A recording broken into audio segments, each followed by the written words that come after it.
আসসালামু আলাইকুম, welcome back to my channel.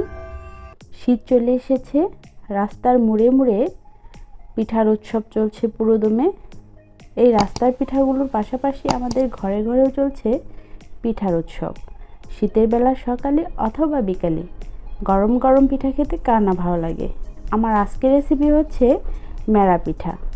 এটাকে অনেকে আবার দুল্লা পিঠা বলে, আর আমাদের এলাকাতে এই পিঠাটাকে মুঠো পিঠা বলে থাকে। আজ আমি দেখাবো কি করে খুব সহজেই পারফেক্টভাবে এই মেরা পিঠা তৈরি করা যায়। এই পিঠা তৈরি করার জন্য প্রথমে একটা প্যান চুলায় দিয়ে দিয়েছি লো মিডিয়াম আঁচে। এখানে আমি 1 কাপ পরিমাণ চাউলের গুঁড়া দিয়ে দিয়েছি। এটা আমি ভেজা চাউলের গুঁড়া নিয়েছি, সেজন্য প্রথমে ভেজে নিব। অনেকেই কমপ্লেন করে থাকে যে আতপ চাউলের গুঁড়া দিয়ে পিঠা বানালে পিঠাটা শক্ত হয়ে যায়। না, কিছু প্রসেস ইউজ করে যদি এই আতপ চাউলের গুঁড়া দিয়ে পিঠা বানানো যায় তাহলে খুবই মজার এবং খুব তুলতুলে হয়। আমার কাছে সেদ্ধ চাউলের গুঁড়া দিয়ে পিঠা বানালে কেমন যেন একটা ফ্লেভার আসে, তবে আপনারা চাইলে বানাতে পারেন, সমস্যা নেই। আমি আতপ চাউল দিয়ে বানাচ্ছি। যখন চাউলের গুঁড়াটা এরকম ঝরঝরে হয়ে আসবে সেই মুহূর্তে আমি নামিয়ে নিব। আমি সবগুলো গুঁড়াই নামিয়ে নিয়েছি। এবার এখানে পরিমাণ মতো লবণ দিয়ে এবার চাউলের গুঁড়ার সাথে লবণটাকে প্রথমে মিশিয়ে দিতে হবে। খুব ভালো করে মেশাতে হবে। যখন মেশানো হয়ে গিয়েছে তখন আমি এখানে পানি দিয়ে দিচ্ছি। এখানে আমি ফুটন্ত পানি নিয়েছি। অল্প অল্প করে পানি দিয়ে তারপর মেশাবো। একবারে অনেক বেশি পানি দেওয়া যাবে না, অল্প অল্প করে দিতে হবে।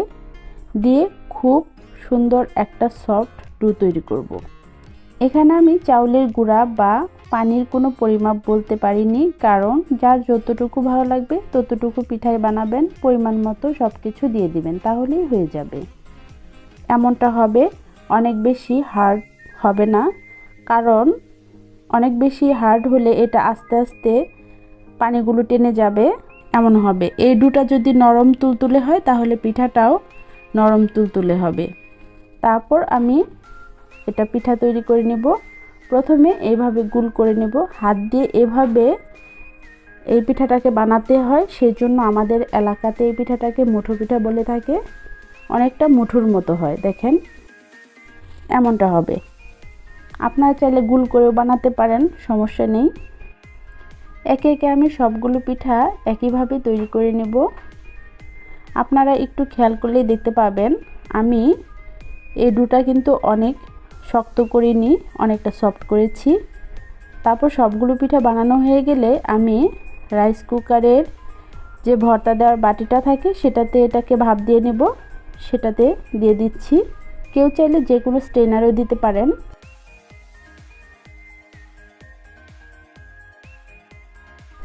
আমি একটা প্যানে পানি গরম দিয়ে দিয়েছি। পানিটা যখন ফুটে উঠেছে তখন আমি পিঠাগুলো দিয়ে দিব। এবার ঢাকনা দিয়ে ঢেকে রাখবো। 25 থেকে 30 মিনিটের মতো এটাকে বেক করব, মানে রান্না করব। 25 মিনিট পর আমি একটা কাঁটা চামচ দিয়ে দেখে নিচ্ছি এটা কেমন হয়েছে।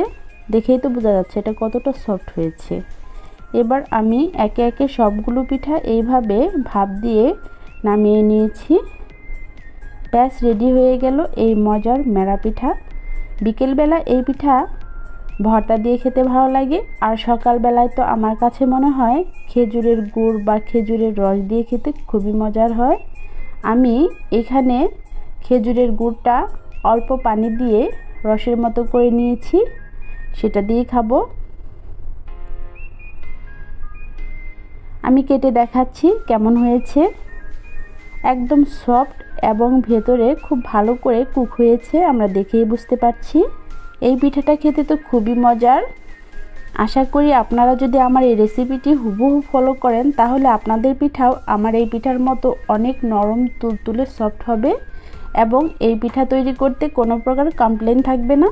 খেতেও অনেক মজার হবে। আশা করি আপনারা সবাই এইভাবে বাসায় তৈরি করে খাবেন। আর কেমন লাগলো অবশ্যই আমাকে কমেন্ট বক্সে জানাবেন। আর আমার এই সহজ রেসিপিগুলো যদি ভালো লাগে প্লিজ চ্যানেলটিকে সাবস্ক্রাইব করবেন, পাশে থাকা বেল আইকনে ক্লিক করবেন। আর আপনারা সবাই ভালো থাকবেন। বিদায় নিচ্ছি, আল্লাহ হাফেজ।